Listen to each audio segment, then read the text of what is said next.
Hey everyone, I'm Heather Crane with Camp Digital, and today I'm here with Rory Mankey, our manager of paid media. Rory, how's it going? It's going great. How are you today, Heather? I'm doing great. So we've got a lot to talk about with Google Business Profile.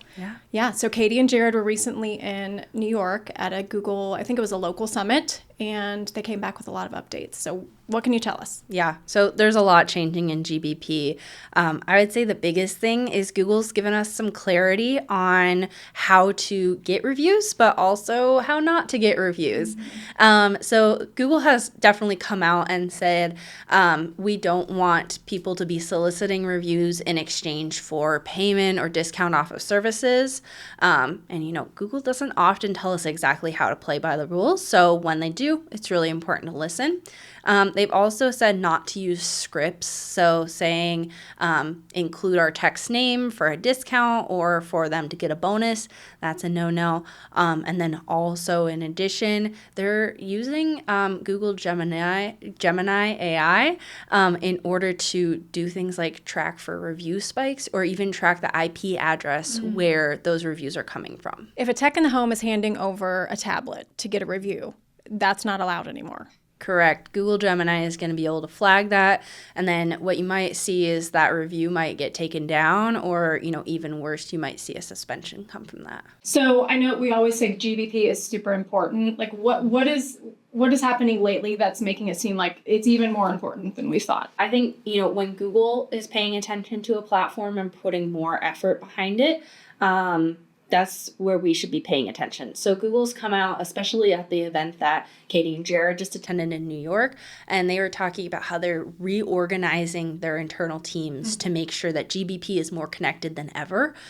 So making sure that they're connected with LSA, with Google Ads, all of their different surfaces.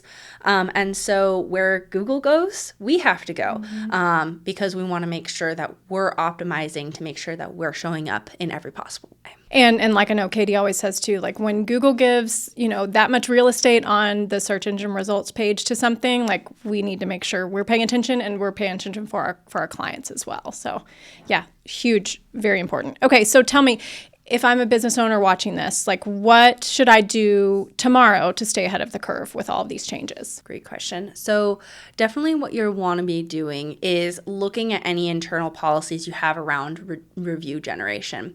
Do you currently incentivize reviews with your text, or are you sending out coupons for reviews with your customers?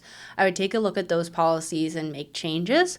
But the biggest thing is remember that we still want to be getting those reviews organically. So sending out that reminder to your customers to fill out your GBP review for that company, that's great.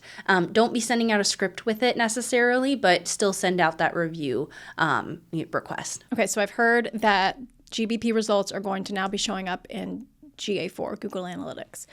What can you tell us about that? That is super exciting. So GBP and GA4 are going to get a little bit more interlinked. We haven't seen this yet. This is brand new news. So what we're going to be seeing in GA4 is that phone call data, potentially some click or website traffic data in there as well. And then this is going to be a way, if you have that revenue source hooked up to your GA4, you'll be able to start seeing some of that in your GBP connection as well. All right. Well, thanks, Rory, for all the info. And stay tuned and keep following Camp Digital for further updates.